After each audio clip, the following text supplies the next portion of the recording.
Je dis souvent qu'il ne faut pas forcément être un expert sur Excel, mais il faut bien observer. Je vais vous montrer aujourd'hui une façon d'analyser vos fonctions sur une formule, tout simplement avec des astuces très visibles d'Excel, mais que personne ne voit quasiment. Prenons l'exemple de mon tableau qui est ici, que j'ai utilisé abondamment dans les dernières vidéos. Donc vous le retrouvez également en lien dans la description pour pouvoir vous entraîner. Et je vous propose de compléter ce tableau avec une fonction si qui va venir analyser le montant TTC. Donc si mon montant TTC est supérieur strict à 1000, alors je veux afficher un message trop cher. Sinon, correct. Allez, montons la fonction ensemble. Donc ici, je vais rajouter un commentaire. Je me place en F4 pour établir ma formule. Donc c'est égal, si, parenthèse ouvrante. Mon test logique, ça va être donc le test de la valeur qui est en E4. Donc je clique en E4. Est-ce que c'est supérieur strict à 1000 ? Point virgule. Et je vais mettre le message, si c'est le cas, trop cher. Donc je vous rappelle, un message s'affiche entre guillemets, point virgule, guillemets, correct. Guillemets, et je ferme la parenthèse. Voilà ma fonction si, établie de manière très simple. Le test logique, le cas si vrai, le cas si faux. Je valide, effectivement, il m'affiche le message correct. Je tire la poignée vers le bas, et à chaque fois que j'ai une valeur inférieure à 1000, il me met correct, et à chaque fois que je dépasse 1000, j'ai le message trop cher. Il ne me reste plus qu'à changer le format de ces informations, donc je vais sélectionner ici les informations qui sont en B, j'appuie sur le petit pinceau du ruban accueil, et je repasse le pinceau, ce qui me permet de reproduire le format. Donc je retrouve la même présentation. Donc voilà, ma fonction est correcte. Elle fonctionne très bien. Maintenant, ce que je vous propose, c'est de la vérifier. Parce que parfois, vous allez établir des formules et elles ne fonctionnent pas. Ou vous avez un doute. Comment vous faire aider par Excel? Je reviens sur la formule qui est en F4.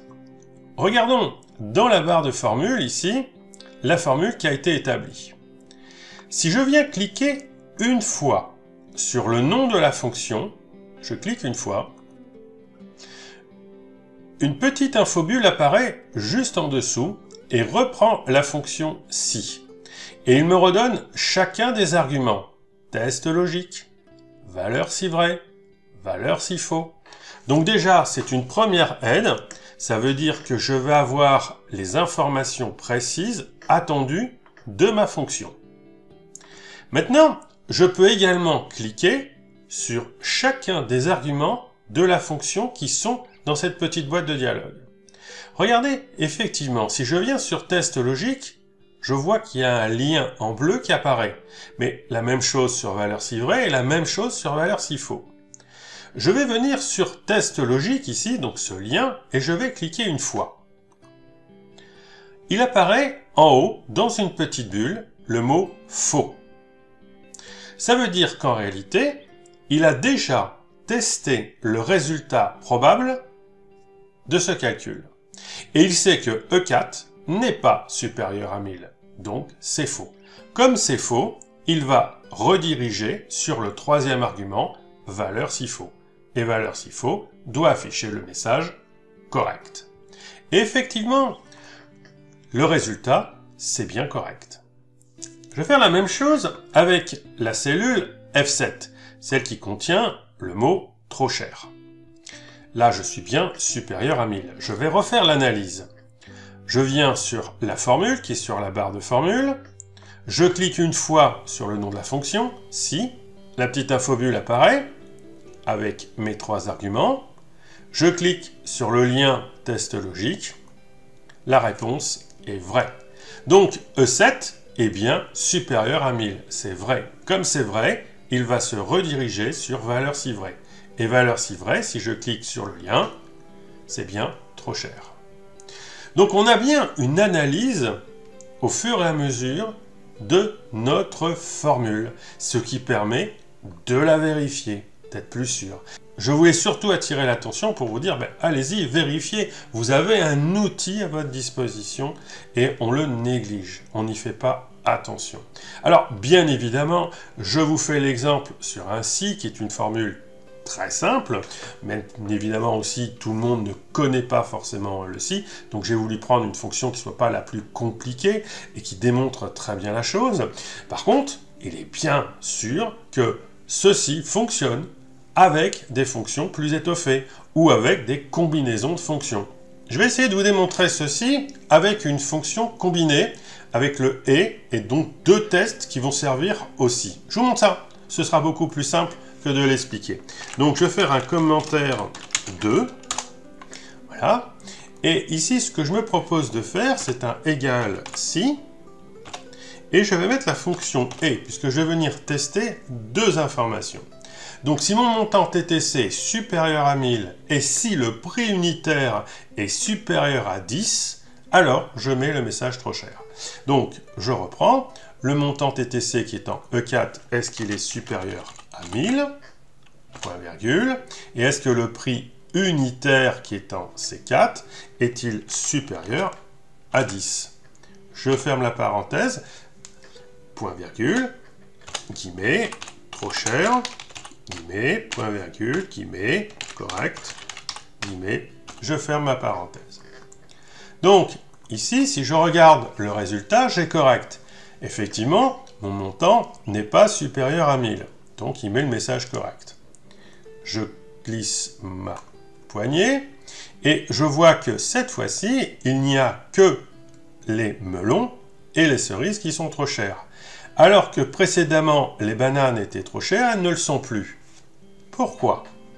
Eh bien, je vais me positionner sur cette formule ici, en G7. Je regarde la barre de formule et je vais cliquer une fois sur le si. Je retrouve test logique, valeur si vrai, valeur si faux. Donc je clique une fois sur le lien de test logique et il me donne la réponse faux.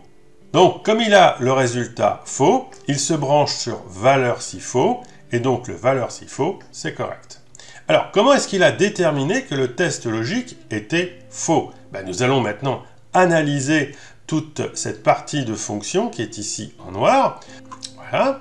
Donc il me dit et valeur logique, valeur logique, valeur logique. Donc ça veut dire qu'un et va être constitué de valeurs logiques. Donc j'en ai deux dans cette fonction.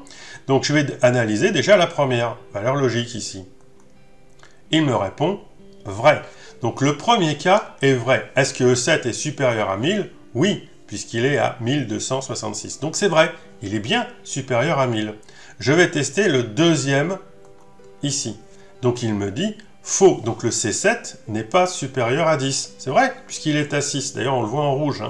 Donc j'ai une valeur logique à vrai et j'ai une valeur logique à faux.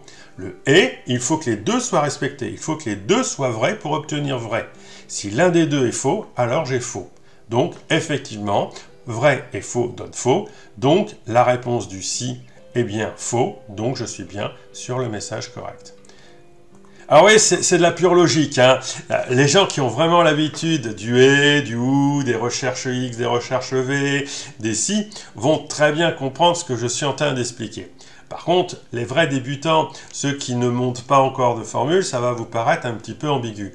Mais là où j'attire encore une fois votre attention, et j'insiste pour la dernière fois, vraiment, cet outil d'analyse sur la barre de formule est extraordinaire. Et prenez le temps d'analyser une formule quand vous avez effectivement un doute sur le résultat ou que vous avez un résultat qui est complètement faux. Voilà, j'espère ne pas vous avoir trop embrouillé avec cette fonction qui est tout à fait géniale. Mettez des commentaires, n'hésitez pas à voir si c'est trop compliqué ou pas, ou si vous trouvez ça génial vous aussi. Et en tout cas, on se retrouve pour une prochaine vidéo. À bientôt!